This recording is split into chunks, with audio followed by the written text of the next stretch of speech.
Hey guys, it's Sadie. Welcome back to the Hear Me Out podcast.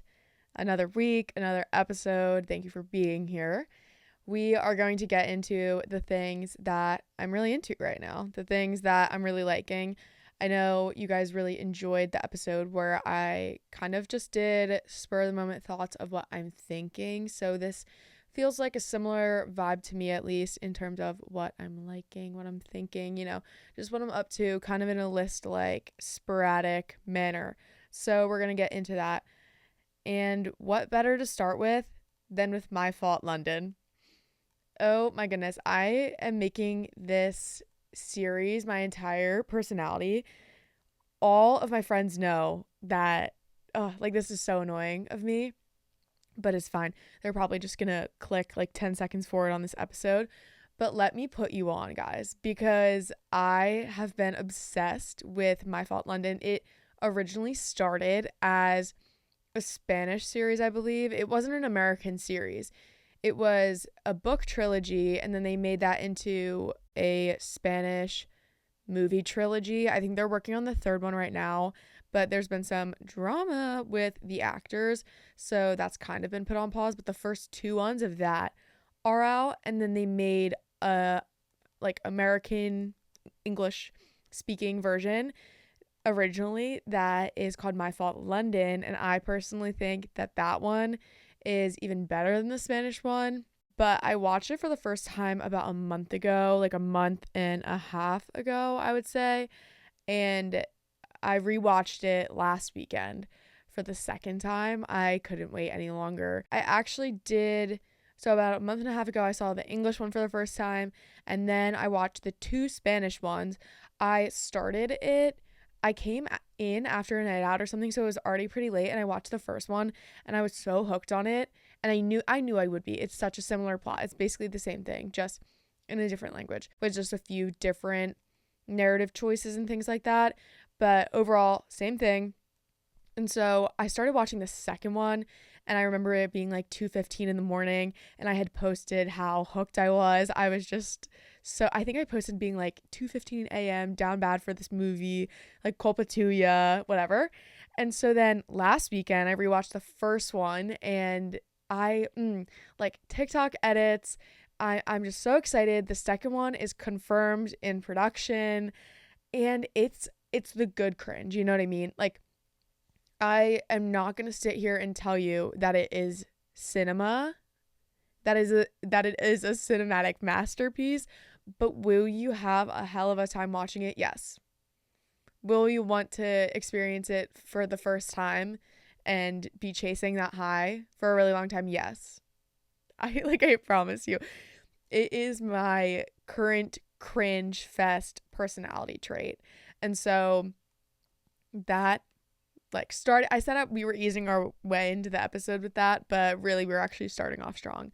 I'm obsessed with that movie right now. Okay, the second thing in terms of music, I'm really vibing with the Solar Power album.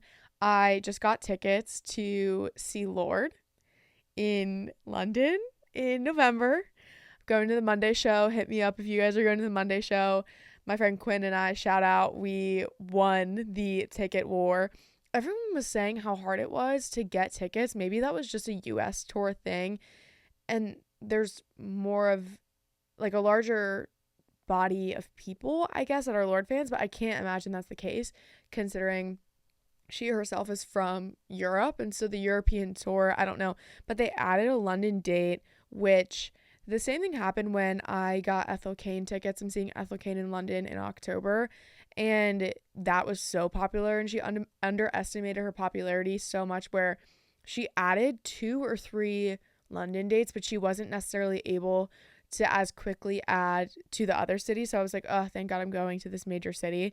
And so the chance was greater. Like, that ticket war, I think, was actually crazy. But for Lorde, low key, I didn't even have to wake up on local time. Like, I had an alarm set, and I remember I was so tired, and I was like, I cannot. Like, the next day I had stuff to do. I can't be waking up at 2 or 3 in the morning. I think it was 3 in the morning. And so I was like, you know what? If it's meant to be, it's meant to be. And then the first thing I did, I think I woke up at like 7 or 8 West Coast time. went straight to Ticketmaster, and not only were tickets there, but they were actually reasonably priced. I was ecstatic. I actually transferred money into my account. Like, I transferred it from my savings to my checking just in case these tickets were about to be abandoned. And I was like, you know what? I'm ready to drop it in anticipation. I literally did that. And like I said, I pulled up the Ticketmaster and it was chilling. So my friend Quinn and I, again, we're going on all these London adventures. And so we are going to see Lorde. But with that, everyone who is angry, who lost this quote unquote ticket war, that is what it's being called, everyone who's angry is like, name 3 songs off of Solar Power. And I'm like, okay, The Path, Helen of Troy, Secrets from a Girl Who's Seen It All. I could actually go on and on. You want to talk about Hold No Grudge? Please, let's talk about Hold No Grudge. So I kind of get it, honestly. The whole thing about tickets being, one, competitive and overall inaccessible, and just being so incredibly expensive that the quote-unquote true fans can't afford them. But then at the same time, the quote-unquote true fans become hostile so fast, and they start accusing people, and then people like me who are quote-unquote true fans, who is just working my butt off to be able to afford these tickets or whatever, I'm like, okay, pipe down a little bit. You're being really dramatic. I will name the track list of like every single album Lorde has ever put out, actually. So let's do that. So I'm really excited. But so I've been streaming Solar Power. That puts me right back to when the album came out. I, specifically with Big Star, I would take naps to Big Star a lot. And it just puts me in, even though that song's like kind of really depressing, sorry about it. It puts me back on the beach. I mean, it's literally called Solar Power. How could it not be a summer album? So I just have a lot of fond memories, specifically like solo memories though. So right now when I'm away from my family at school, it's almost an empowering thing. It's almost like telling me in my mind, like going back to the fond solo times too. You know what I mean? I don't know if this train of thought is exactly making sense, but that is soothing, and that kind of sound is what I've been hunting for. I'm also really into Alice by, I was writing these notes down on my phone and I'm looking at them and it says Alice. No, Alix is the name, Alix. I'm really into their new EP called Bug, and specifically Prank Call. That one's kind of slapping, but I think Babe might be the name. I'm actually going to look it up real quick. Okay, so it's Baby, but it's spelled just 2 letter B's. So I'm really into Alix's EP. That's honestly been on repeat. So I don't know, if you're looking for kind of a softer sounding, I don't know, between Solar Power and Alix, it's just kind of my vibe right now. Also, I've been getting into demo versions. Like Sufjan Stevens has demo versions of Carrie and Lowell album, and I'm anticipating that anniversary album coming out soon. They're doing a re-release with special editions, and so the demo versions for Mystery of Love, for example, that's on repeat. Okay, I'm really into not relying on coffee for placebo right now. I have definitely talked about my caffeine addiction on this podcast before, and with that, my caffeine tolerance is so high. So I normally have drinks for the placebo effect. Even if it's not caffeine based, sometimes I just need the movement to keep me awake, or make, like, basically gaslight myself into thinking that it's caffeine. But honestly, I've been into just, you know what? I don't need that. I don't need all of those additives right now. Maybe I should just have some water and chill out. So unless I'm really craving a coffee, I won't get it. Like, I'm not going to spend money or dining hall points or whatever the case is on coffee when I'm not really craving it and I know it's not going to do anything for me from a being awake perspective. So not rely, honestly, like going throughout the day without a quote unquote pick me up drink, I'm like, for lack of a better term, I'm like, damn, I raw dog that. And also when I don't nap in a day, I'm like, damn, I pulled a full dayer. That's kind of insane. Good, like, go me. So that is where I'm at with like my latte game and stuff. Although a good grande iced vanilla latte with an extra shot of espresso does go a long way. I'm really into Pinterest, and let me tell you why before you write this off as like a basic coming back in the summer curating thing. I think the reason, I was thinking about this one a little more than the other points, and I think the reason that I'm so into Pinterest is because it still feels, in a sense, mindless, and yet I have to be mindful to curate boards. So if I'm not in the mood to read, or if I'm kind of tired but not ready to go to bed yet, but I don't want to be doom scrolling, I want some kind of stimulation in my brain where I have to be present, I have to be active. I've been going on Pinterest so much, especially when I'm trying to like keep screen time in general, well, unconscious, again, not mindful screen time. I'm trying to keep that to a minimum. This, I feel like, is a good substitute for that because it tricks my brain like I'm still on my phone, like the screenager I've become recently. But I have to consciously think of, oh, I like this. Where am I putting it? AKA, like, why am I liking it and where am I sorting it on my board, in my brain, and things like that. And also, it really inspires me. The thing I will say, though, that I caught myself doing, I started really strong in terms of reading this year. And I started off strong with my Goodreads goal and making good progress towards it. And then I am like hooked on Pinterest, and a lot of my algorithm is about books, like book recommendations, aesthetic, pictures of people reading, whatever the case is. And I find myself putting that on my manifestation board a lot. Like, okay, this is me. I want to read a lot. I want to have this kind of air about me. You know what I mean?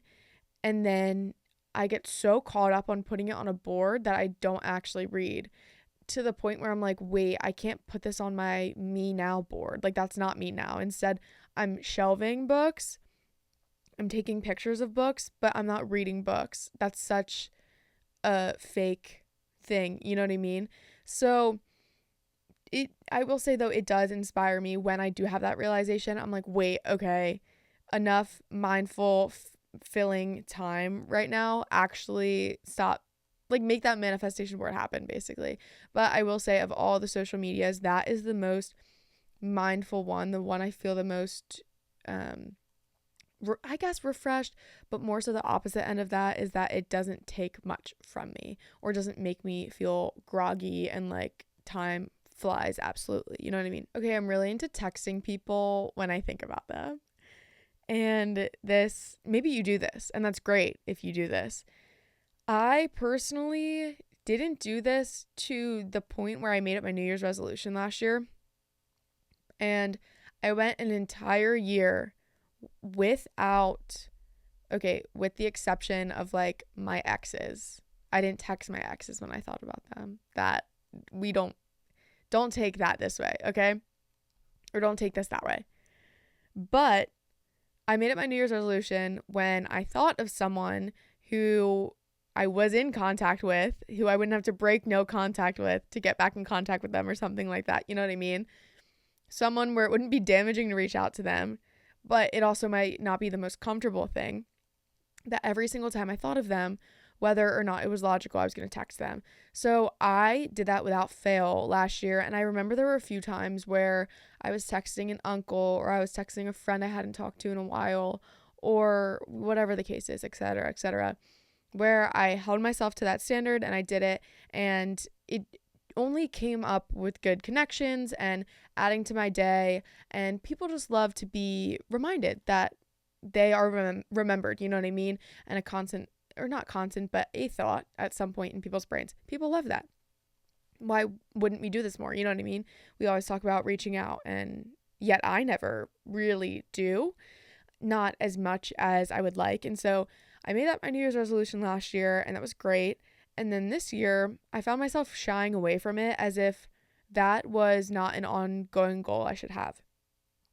It like the clock struck 12 or something on New Year's Eve, and suddenly I was like, actually, no, I'm going to stop this. I don't really know, but without that grand goal to work towards, without having that set beginning and end, something about it was just not convincing. And so I wouldn't text people. And then recently I thought about it. I was like, that's so stupid. Like, why don't I do that anymore? And so I'll see a video or I'll read a good book, or just I'm walking home and a song reminds me of someone, or I see a doppelganger. Been seeing a lot of doppelgangers recently. That's been kind of insane.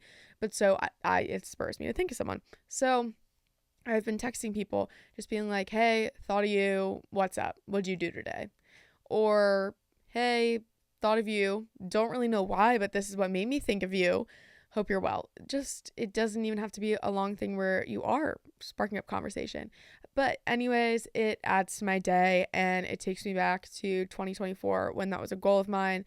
And I want to try to continue to do that. So I recommend you do that too, because again, it just fills your cup and people like to be reminded. Like, imagine if you got that text. I would be so happy. I'd be cheesing. Like, oh my goodness, you thought about me? Like, why? Thanks for not only thinking about me, but reaching out to tell me that. That it just means a lot. Okay, as evidenced by my hair right now, I'm kind of vibing with straight hair, honestly.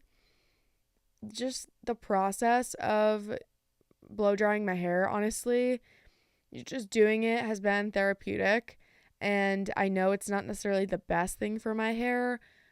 And normally I don't find it therapeutic. I actually kind of used to hate doing my hair, but I'm going through kind of a phase where I'm in like a TV phase right now. At least I'm trying to be. I'm watching Ted Lasso, which is another thing I'm into right now, but I can dwell on that in a second. But I like to do my hair, and I use the hair wrap. So it's kind of like the blow dry, and you need a technique and you're turning your hand, whatever. It's not just a straightener, and there's processes because my hair is curly. So, just drying it and having it be wet at a certain time to start and sectioning it off, blah, blah, blah. Something about that, it's so methodical, and yet every time I do it, it's different and my hair ends up looking different. And it just makes me feel more put together right now. I almost feel like it's an alter ego that I'm assuming also, but I definitely go through phases, and I'm in a phase right now of loving the straight. Other times, I don't know why I ever do my hair. I'm so obsessed with my curly hair, and I wish it could be in the state of the day after wash curly hair, you know what I mean? The day of, it's way too kinky curly, just uptight, not looking loose and airy, beachy, fun, you know what I mean? I really need to stop saying, you know what I mean. If you know what I mean, you'll nod at Spotify or YouTube. If you don't, then that's too bad, and you'll probably click forward and it's fine. But I don't know why I'm using that as a filler. Instead of saying like or it's as if I use, you know what I mean, as a thinking process. Maybe I should just stop talking and think and then cut the quiet time out later. But yeah, sometimes I love my curly hair. Right now, I'm honestly not dealing with it. It's still raining in Oregon, even though it's May, and I'm kind of over it. But yeah, it's hot and muggy, and so it's always just like sticking to me, and I'm not vibing with it. So something about the straight hair is doing it for me. The look and the process of getting it to be straight. Ted Lasso, I did just mention that. Honestly, I don't know what took me so long, and I have a feeling that I'm going to be saying the same thing when I finally watch, what's the new one? Oh, Severance. I don't know why I was thinking Inception. When I watch Severance in probably 2 years from now, I'm probably going to be thinking the same thing of, oh, what took me so long? I will say with Ted Lasso, though, my parents watched it, and so I would kind of sit in on a few episodes. This was when it first came out, so this is when, like, back in high school, and I would be running around, but then every once in a while I would just sit down for half an episode, a full episode, whatever. And then so I knew the big plot points, And so that really discouraged me, honestly, from starting to watch it. I wasn't really about it. I don't know. But anyway, my mom had visited me for Mother's Day this year, and we decided to get all showered up, sit in our nice clean hotel bed. She had some prosecco with her. I had McDonald's with me, and we watched Ted Lasso, and it was a great Mother's Day night spent, if I do say so myself. And we binge watched the first 6 episodes of Ted Lasso, and I will say it's something that I would kind of want to watch in a community. I think even just watching with my mom, she's also kind of an animated watcher. So that's, fun when other people are appreciating it and you share a laugh. But I mean, now I'm kind of watching it alone in my room. We'll see. I am probably going to watch the finale when I go home of season 1. So I wouldn't say I'm tearing through it, but I'm trying to make time. I probably watch 1 episode every other day, maybe 2 every other day. I'll do 2 in unison. Jason Sudeikis, I think that's his name, who plays Ted. Great job. And the writing also, I'm in a class right now that really breaks down how stories are made, how people roll things out, how you learn about characters, all that stuff. And this entire time, I've just been thinking that the cast is so large, yet you feel like you know them so fast and you're attached to them very quickly. And so I've just been kind of sitting back from that perspective, enjoying it, but also really analyzing it and finding a way to enjoy the analyzation. And the writing, I think, is incredible. Is it a little overdone sometimes with the similes from Ted? Yes. Do I get fed up with Ted? Yes. And that's kind of also why I'm not breezing through it, I feel like. But in moderation, it's the best thing ever. Okay, this is kind of a weird one, but recently I have been enjoying practicing French. I took French for many years, since I was in 7th grade, and last term I just finished up my French studies. And so I would consider myself conversational in French. I can definitely get by pretty well, and I write decently well as well in French, but I wouldn't say I'm fluent or anything by any means. But that is something that I really, really want to continue to do and to not lose. And so I knew if I wasn't holding myself accountable and taking measures to practice, I would just tell myself, oh, I still know it. Oh, I still know it, until the day that I don't. And all of a sudden, those, 7 years or so of learning down the drain and for nothing. And so I just have an appreciation for the culture as well. And so I constantly try to find my way to immerse myself in the French language, the French culture. And recently I reconnected with a pen pal, or it was really a video chat pal that I was paired with a little over a year ago. And for 2 terms straight, I had talked with him, and I was really nervous to speak in French. He definitely let me speak in English more than I was supposed to, whatever. But I was like, you know what? After graduating from the French program, essentially, and finishing out my requirements and all that stuff, I was like, that would be a great person to go back to, a native speaker. He is so kind, and I don't know why I have reservations with these kinds of things. But so I reached out to him, and he was like, great, yeah. So we've been texting a lot, me in French and then him in English. And it just stimulates my brain. I have to sit down and think about it. Again, I feel like just the stimulation of my brain has been lackluster at best. I try so much. I love learning, and yet I feel like I've just been on autopilot with a lot of things. Spring term's coming to an end, and I'm just kind of ready for it to be summer, whatever. But this, anyway, stimulates my brain, and it just makes me feel good that I know a language other than English, because I do really hate the fact that English is a universal language to the extent that the US culture, just Americans don't stress, they don't feel the need to learn anything but English. And the superiority complex we have with language, I feel like I could talk about forever. So not really a fan of how we don't stress learning languages like literally every other country stresses learning English. So I'm trying to be the different one. I'm trying to combat that and to do my part per se. That's like weird in this context, but talking with my video chat pal, texting him, and also sometimes I will like talk myself through chores as if I like live at home and someone is telling me to do things. My own like housework, laundry, you know what I mean? The day to day that I have to do to keep myself going, the bare minimum. I will kind of just talk myself through that.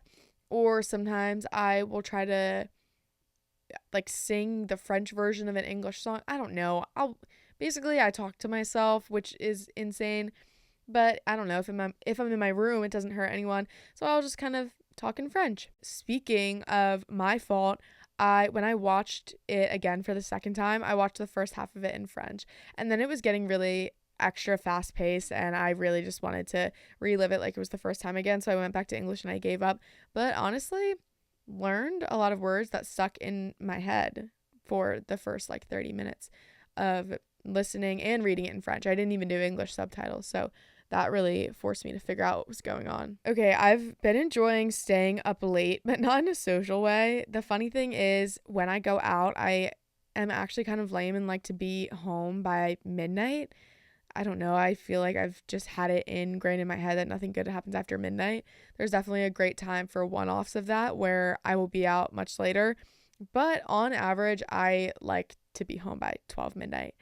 Yet, however, recently I've been throwing my sleep schedule to the wind and just really liking the silence of nighttime, specifically when I'm home and everyone else is out or everyone else is asleep and I'm still up, just being a night owl. I don't know.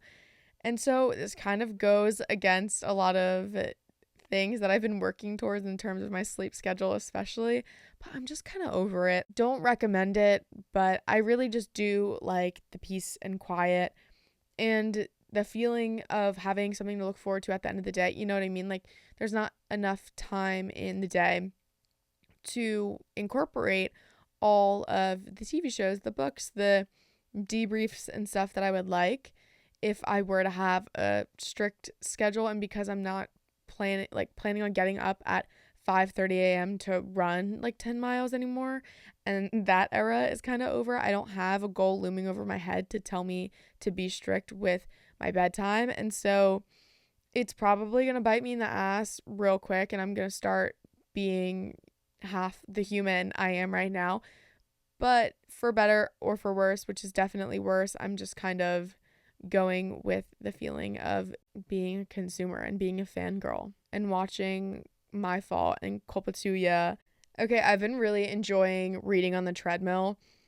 Again, kind of to the staying up late thing that then caters itself to not working out a lot, you know what I mean? So because I'm not doing high impact workouts that require a lot of energy and I'm just reading on the treadmill, that's fine. Am I more sluggish getting out of bed? Yes, but I make it to the gym and I get my steps in. And the way that I do that is walking only like 2.4 miles per hour on the treadmill and reading. Right now, I'm doing a case study of Flannery O'Connor. So I'm going through all of her works and annotating them and going back to what I was saying about studying character and stuff. That's essentially what I'm doing with her. And I will say her writing is pretty dense. It's not my favorite, but she is damn good at it. And so part of the reading on the treadmill, this actually started to keep me awake so I could get through assigned reading. And then it ended up just being I'm actually feeling really energized today, but I still want to get my steps in, still want to read with a lot of light and get out of my bed and whatever. So I've been starting the day reading on the treadmill at the gym specifically. Like, I don't have one at my house necessarily, so that has just been a nice consistent, again, I really do like my routines. So even though I kind of feel like I'm operating in extremes with 1 second running so many miles and going to bed at 11 p.m., I also just kind of like going to bed at 12:30, 1 in the morning, and then waking up and sluggishly walking on the treadmill while still reading and waking up my brain for the day. it's just been a great start no matter how dense the writing is.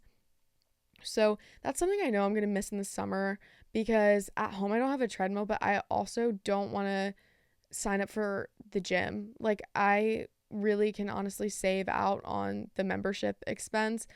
I'm just trying to save up for other things right now, like Lord concert tickets in London.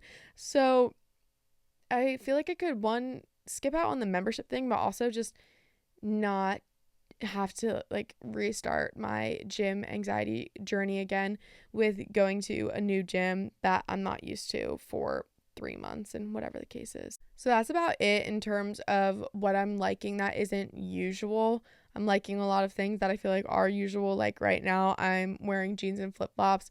I feel like that's been a consistent thing of mine where I wait the entire year to wear this shoe pant combo. So, in terms of one offs, this was kind of my list that I came up with super quick. Let me know how you feel about any of them if you are particularly inclined to do so. It is really late at night and my brain is shutting down. So honestly, thank goodness we had a pretty laid back episode as my feet are up on this chair and I am yawning and constantly having to cut the camera so I don't have yawns in the podcast. As always, thank you so much for listening. I am glad that you guys are kind of up for anything, whether it is full-fledged ideas or laid back lists like this. Let me know if there's anything that you're really into that I should be trying and watching and doing and adding to this list. Follow at HBU. Hear me out on Instagram. Tell your friends to tell a friend. And come join the Hear Me Out community. It's pretty chill over here. We have video episodes on YouTube and Spotify. I really appreciate you guys. I appreciate your time and you coming back every Sunday or just stopping by this Sunday. It's really great and I can't say thank you enough. So without further ado, I will see you next Sunday.